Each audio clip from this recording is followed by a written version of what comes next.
Scarlett will hand off. Leffingwell, right side, right tackle. He's got room. He's gone. 50, 40, 30, 20, 10, 5. Touchdown, Charlie Leffingwell. Here with head coach Tom Kearly, I'm Wes Fromm. We head into week 9 of the football season, Coach. Big game coming up this week, but first let's talk about the Tiffin game, a game where wind was a major factor.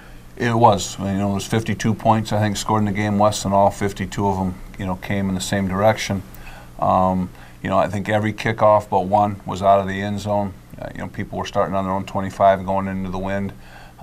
We were fortunate. We had to win the first quarter and got a couple breaks, and we're up 21-0. And then to their credit, they came back in that second quarter, third quarter. There's a time period where they're across the 50-yard line there in the third quarter, late, and they're trying to drive to get the lead score. Is there a opinion there to take the wind instead of the ball there on the coin flip? Well, there is. We've thought about it. I've done it before a couple times. I always remember the 2004 game with Northwood when we were both ranked, and we had that snowstorm, and we took the wind, and it was beneficial. But what happened for us is we won the coin, so we deferred, which is our normal MO, and they took the ball, and then we were fortunate to. Now, they did have that first drive. They were moving the ball into the wind. I mean, they had 3 or 4 first downs. They were inside our 40, and then we got the the tip and the interception, and got the run back all the way to the 1, and then, of course, then scored one play. How big was that momentum booster to get that play and then score on the very next play? Well, that was huge. There's no question. It was a tip ball. Nick Brajak made the interception, went all the way to the 1. We scored, and then held them, and they short punted. So we got the ball on the 50, and I think had about a 6 or 7 play drive, and then held them again and got the ball on our own 30, I think it was, and in 2 plays. Second play, Charlie popped one for 70, and I think we had 8 plays and had 21 points on the board. Charlie dominated the stat sheet, 221 yards rushing. He had a couple more catches, 5 touchdowns on the day. Talk about his performance. He played very well.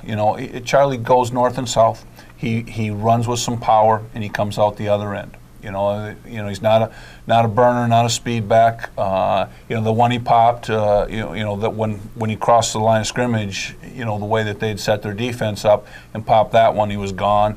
And then he had a couple flare routes on short yardage, out of different formations that we did a good job. Anthony Root and Brandon Cowie both had blocks that popped him for touchdowns on those calls.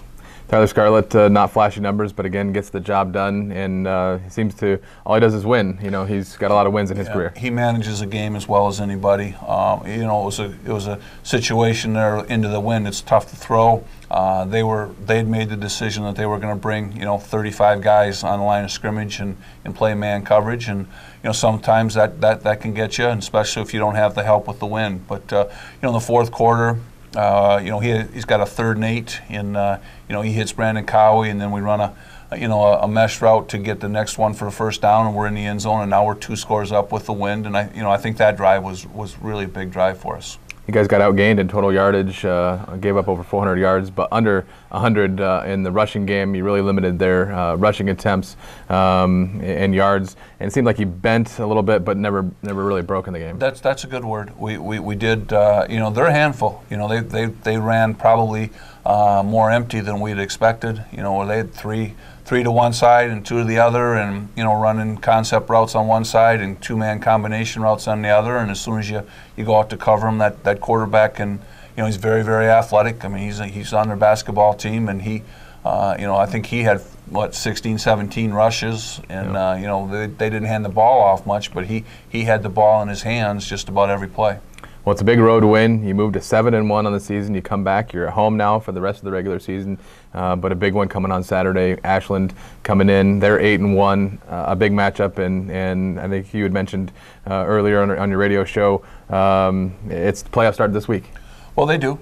No question. It's a football game that both teams have to win. If they have any aspirations for later on. Yeah. And they're a very good football team, well coached. Very, very athletic, very sound. Right now they're, you know, they and us, and I think Ohio Dominican are the three, and I think Ferris in some of those categories defensively are right up there, you know, in the total, the rushing, the passing defense, the scoring defense, you know, they're somewhere 1, 2, 3, 4, most of us. Offensively, they're third or fourth, and, you know, we're right there, you know, just a little bit behind them, so it should be a great football game. You're back at home. We've had great crowds all year, and it seems like the games where we've gotten off to a good start have bode well for the rest of the game. And you know, that Ferris game, you know, obviously went against us early, and we had a hard time. How important is it to get off a good start against Ashland? I think that first quarter will be huge. They're coming into our place, but they're playing for a lot. This is their last game in regular season. If they if they get this one, they're done at 9-1, and then wait for their playoff opportunity for them. So we know what's at stake, and we know how ready they'll be. But in return, we're playing for pretty much the same thing. We've got one after that, and we'll worry about that next week. But our kids know that if they want to chase the dream and do all those things that can happen later, this is the one that they have to win. Well, it's exciting that we're sitting here talking about playoffs still. We're in week 9, and you got a shot in a big game coming up. Looking forward to it. Well, that's great. That's all that we wanted, and they had that thing in November's for contenders, and right now we've told the kids that you're a contender now. What you do with it, it'll get determined on Saturday. Have a great game, Coach. Thanks, Wes.